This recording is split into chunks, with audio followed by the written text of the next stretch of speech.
Hi everyone, welcome back. This is another prepping video and I'm here with my husband, Andrew. Hello everybody. And I'm Lori, if you don't know. Okay, so this one's gonna be a little different than the last video. The last video was for beginners. What do you do? How do you get started?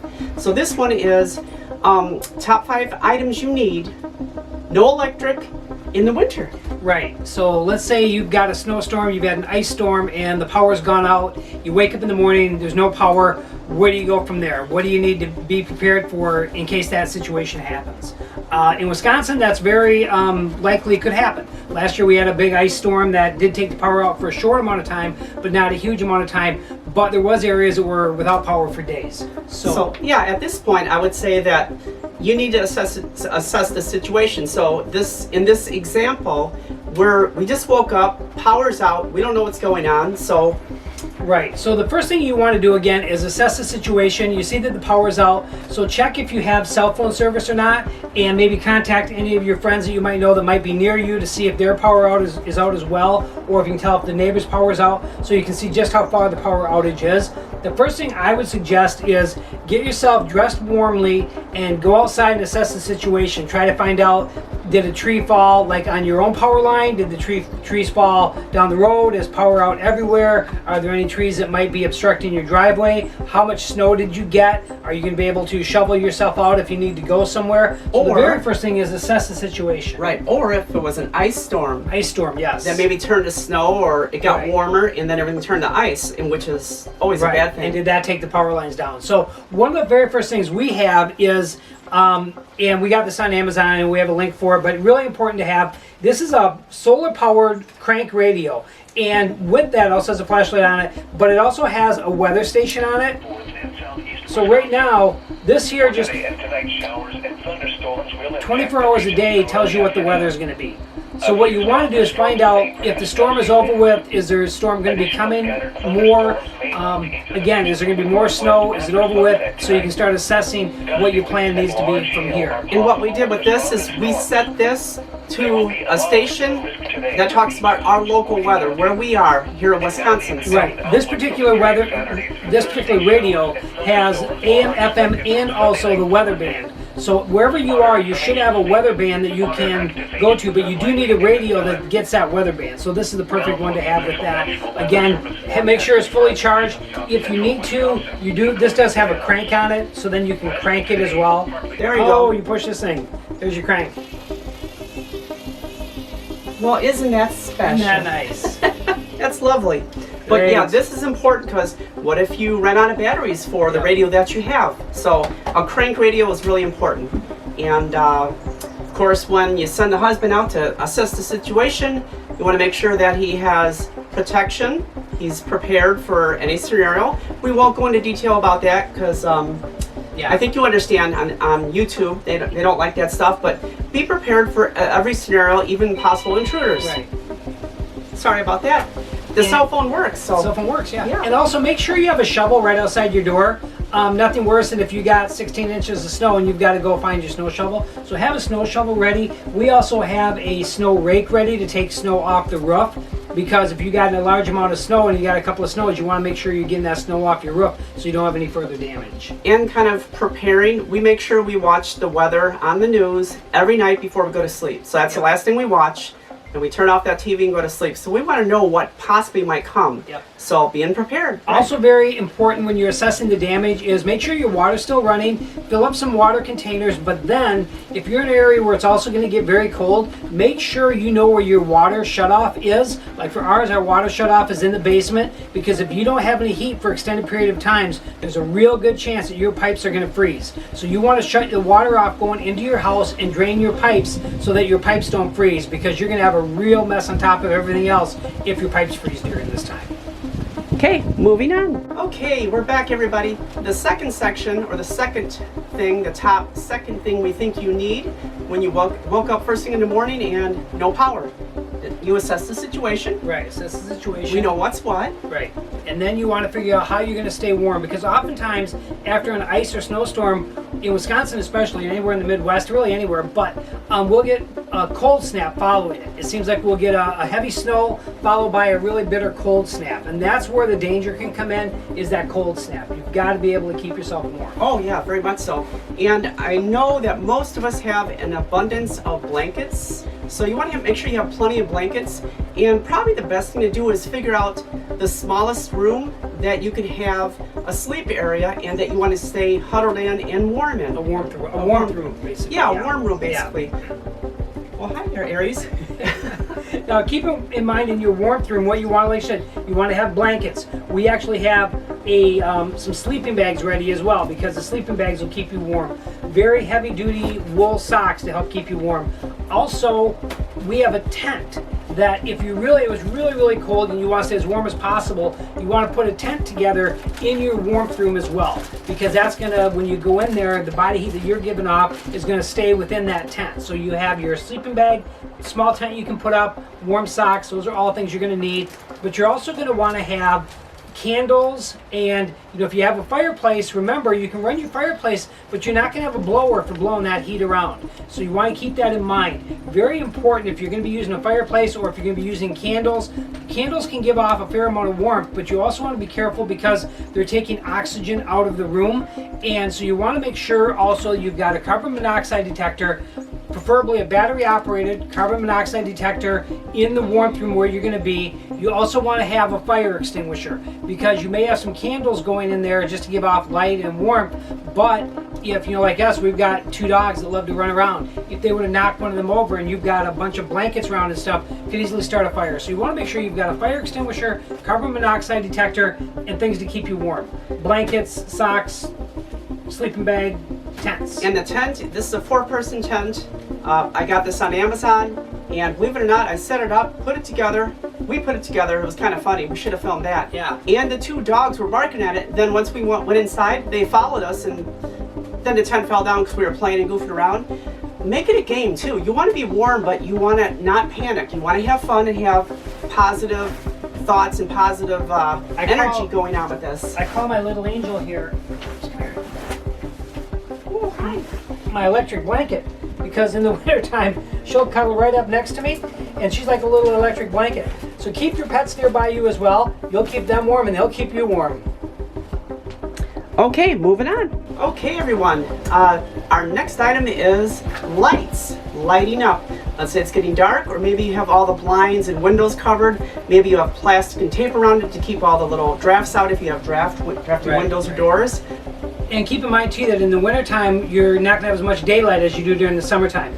In the wintertime, sometimes the sun's down already by 4:30, 5 o'clock. So you want to make sure you've got plenty of light for when that sun goes down to light up your house. Oh, exactly. And it's really important. Candles, lots of different candles. Unscented is best if you're perfectly healthy and you don't have any breathing issues. Like I have asthma, so I don't deal with scented candles most of the time. So unscented is best. And when you have candles and lighting, especially candles, that's a little flame that could start. So keep these fire extinguishers nearby. Fire extinguisher. Make sure your candles, then assorted flashlights. Oh yeah. Battery operated flashlights. These are all battery operated flashlights. But another thing that we have, if you had an extended period of time, is we have these solar flashlights, and they're also a crank flashlight. So you just crank these and then you can have power. So that if you have an extended period of time where you run out of batteries, you can either solar power these or you can crank them as well. So that's a nice thing to have as well. Just the little things that you don't think about. One of the things we always talk about with being prepping is, it's not that we are preppers, we just want to be prepared if something does happen. Because what do I always say? Better be prepared and not needed than needed and not be prepared. Exactly. And being preppers, I think that's just being smart. You're not preparing for nuclear war, but then again, you never know nowadays. Who knows what's going to go on in this world? Take each day as it comes, but be prepared, especially if you're in the Midwest somewhere where it snows and you have 4 seasons. Be prepared for every scenario. And remember, matches and lighters both for your candles. One thing I just picked up the other day, because I happened to be at a thrift store, is I picked up a kerosene lamp, so I've got to get some kerosene for it. But a kerosene lamp will give off a lot of light in a situation where if you didn't have batteries for your flashlights and you had a kerosene lamp, something you can just look at, pick up really cheap, and have a kerosene lamp to for light as well. Oh yeah, and for those who are sensitive and it's stinky, kerosene is stinky. So if you have a sensitive nose, you may not want kerosene, but then again, if that's the last resort, you'll be thankful you have that light. Right. Okay, moving on. Okay, everyone, one thing on the lights. We have a bunch of these, and I don't know why we keep forgetting to mention this, but somebody in the last video that we did said make sure you have good headlamps, and we do. There we go. So, the headlamp. These are important. They just simply slide on, go right here, and your hands are free if you're working or something and you need a light. So, make sure you get these headlamps as well for emergency and for just everyday use. They're very helpful. So, don't forget that. Thanks. Okay, everyone, on to number 4. On this one, we're talking about food and water.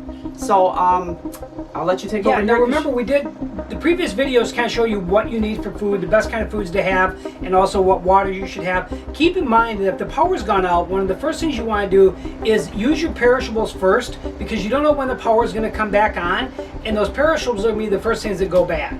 So you want to do those perishable things, the things you have in your refrigerator first.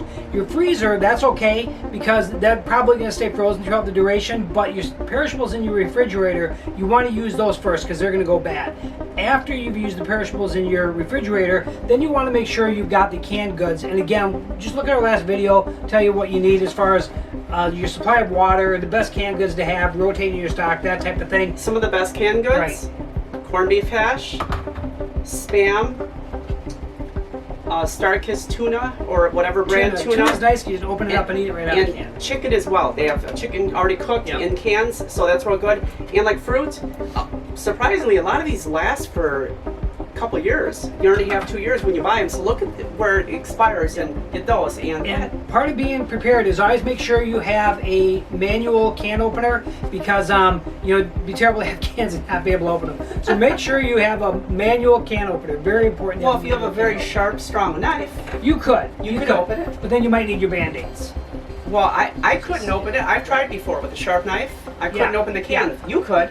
Much easier to just use this. Yes. Trust me on that. Let's have our head. Let's be prepared and kind of ready for any scenario. And of course, with your cooking, again, you want to make sure you have your fire extinguishers and carbon monoxide. And if you're doing stuff in that one room, you really got to pay attention to everything that's going on. Right. You know. The next part of the video we're going to talk about is actually preparing the food. Now, keep in mind, very important that these items here are not used in the house. None of these are designed to be. These are not designed to be used in the house. So part of being prepared is having an area outside where you're going to be able to clean off, access, and cook your food. We're going to have a separate video on just our outdoor area that we have to be able to make your food. But part of being prepared is having these ready. So one of the things that's really good is a butane camp stove. This is really easy. So I guess would be considered number 5. Number 5, right? This is number 5. How to prepare the food? How do you warm it up? How do you have your coffee first thing in the morning? Exactly. Yeah. Exactly. You gotta have that coffee first thing in the morning. You know, gotta have that. So this is a camp stove. We've got a link down below on where you can get one of these camp stoves. Keep in mind again that you do not want to use this indoors. Make sure you're using this outdoors, because it is ran off butane that can give off fumes that you don't want to have in an enclosed area. So very simple butane one. We'll have another video just using this. This is a really simple one to use. Put the butane in, start it up, and you can cook just like you were cooking on a gas stove. This one's a little bit different. This would be if you've gone longer and you don't have any butane left anymore. This is a very simple wood stove. This is actually runs off, you can use alcohol for it, or you could also use just wood. And I'll show you how you would do that to get it started. You've got a small wood stove that you can have here.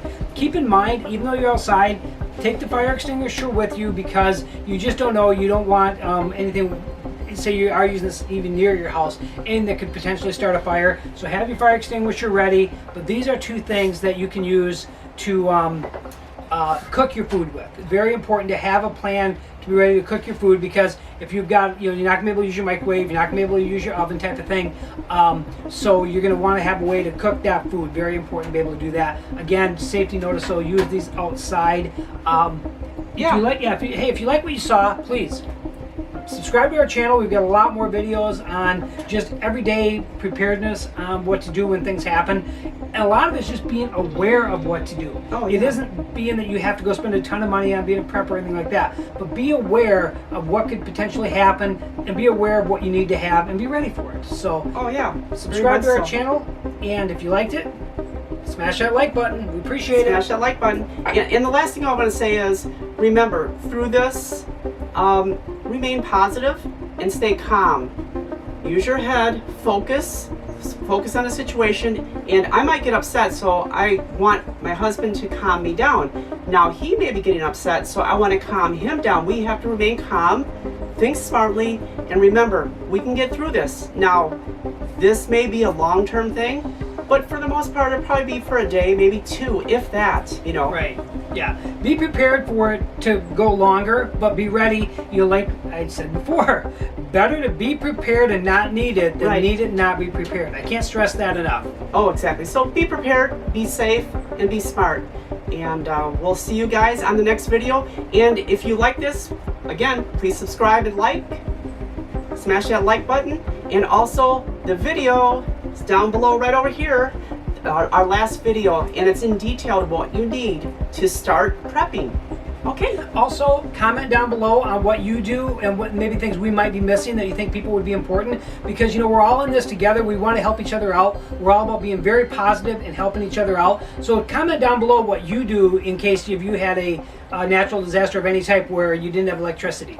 Thank you. Oh yeah, and the last thing in the comments, the last video, somebody gave me a list of things that they think is important, and one of them was the headlamp. Now we have a bunch of those headlamps, but we forgot to use them. So somebody commented, so thank you for commenting. And if you have advice for anything that you think you need in this scenario of winter, no electric, and it's very cold and dangerous out, what do we need? What do we miss? Put it in the comments. Anything else? That's all. Thanks. All right, we're moving on. We'll see you next time. Bye.